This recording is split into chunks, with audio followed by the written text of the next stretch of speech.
The counseling services available to people while deployed are limited, and there's a huge stigma attached.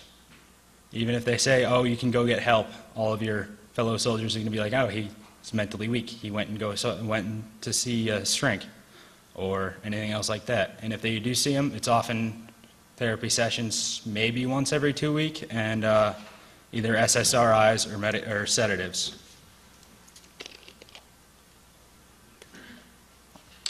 Here's another quote for you.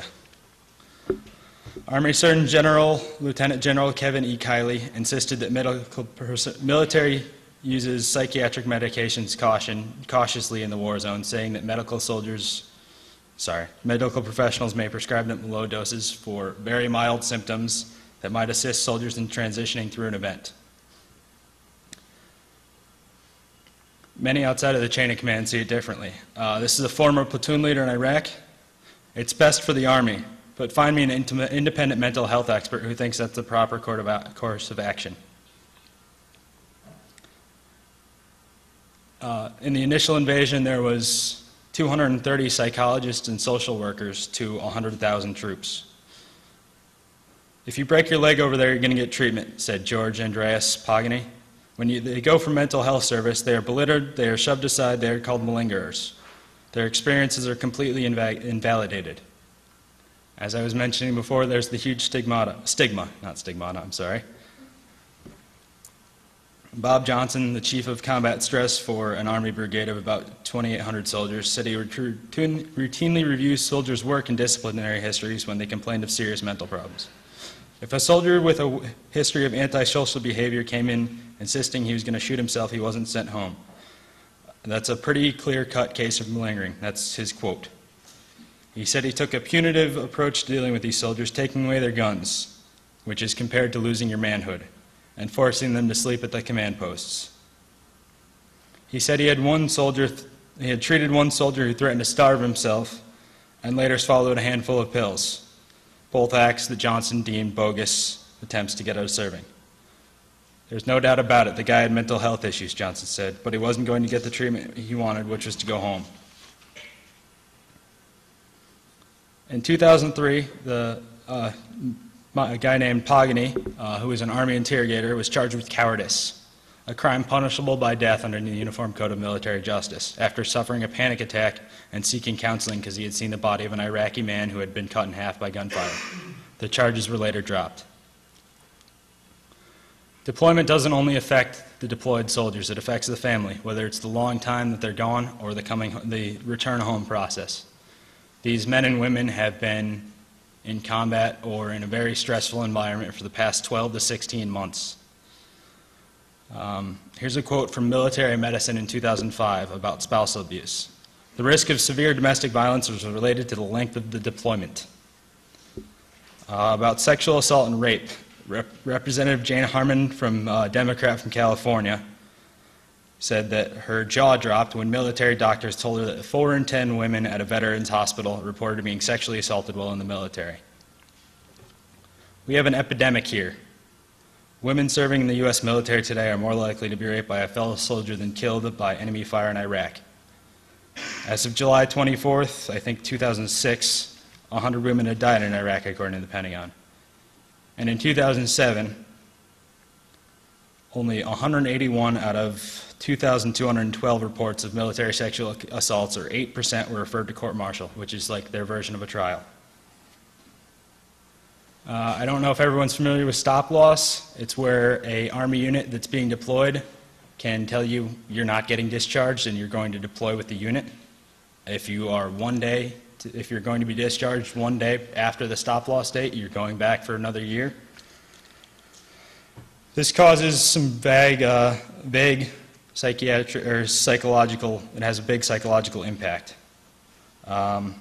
There's a huge uncertainty towards the deployment dates. You don't know, and there's almost an institutional confusion as to when each unit is going. They like to keep it that way. They get people to re-enlist by offering huge amounts of bonus money, and the uncertainty of your stop-loss date on your discharge date makes it more tempting to re-enlist and be certain that, A, you're going to go here, here, and here, and you're also going to get a chunk of change as opposed to, hey, you might be redeployed. It's a good possibility. And there's the stress and anxiety associated with the return to combat operations or being able to continue on with your life and plan with your future. You don't know if you should apply for college because you don't know if you're going to be able to get out of the Army because you don't know if you're going to be in Iraq in 6 months. The trauma of a previous deployment is not treated effectively. You're unable to be removed from your stressful environment, and all the people that you see, and also the ones that you don't anymore, are still there, and your signs and symptoms are compounded. When soldiers return home after a year or more of deployment, they try and fit all the partying they missed out in 3 months, in the 3 months they return to. And in the 3 months before they deploy, they try and build up a store of theirs. So this is what happened to my unit after I got home. We were told that we would be redeploying to Iraq in 12 months. And of that time, 3 months were spent winding down from the previous deployment. A lot of briefings, a lot of people leaving, and new people coming in. There was 5 months of train-up. Luckily, I left in the second month, where they spent 2 weeks in the field out of every month. There was a 1 month at a training center, either in Louisiana or Texas, 2 months of preparing for deployment, and 1 month of leave. Doesn't sound like a lot of time to get to know your family again before you go off for another 16 months. I've just given a brief amount of what a soldier may experience in the deployment process. Some have it much worse than I do, some have it better, and the difficult return home. I'm speaking all from personal experience and some brief Google searches.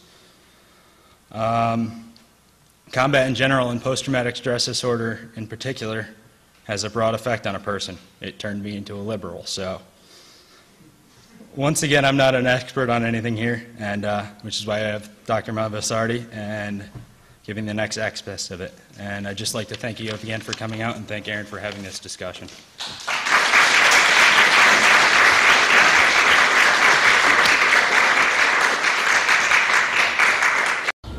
On our website, a grave charge by a PLO official saying that Palestinian President Mahmoud Abbas conspired against the life of the late Palestinian Authority President Yasser Arafat, and protocol of hate about a lunatic booklet that was given out for months to Israeli soldiers, inciting hate against Catholics and Palestinians.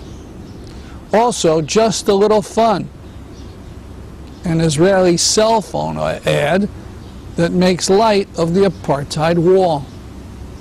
Just go to our website, thestruggle.org. That's our program for today. See you next week at this time. I'm Stanley Heller, and this is The Struggle.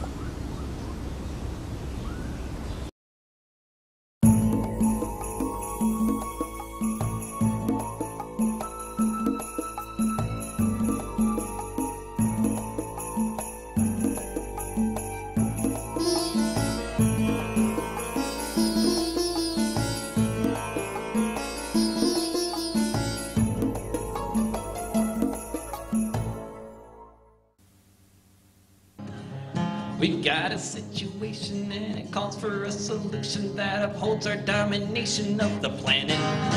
We're gonna make our case and we're gonna make it well. And if you don't like our logic, you can it. We'll use impeccable intelligence from any country.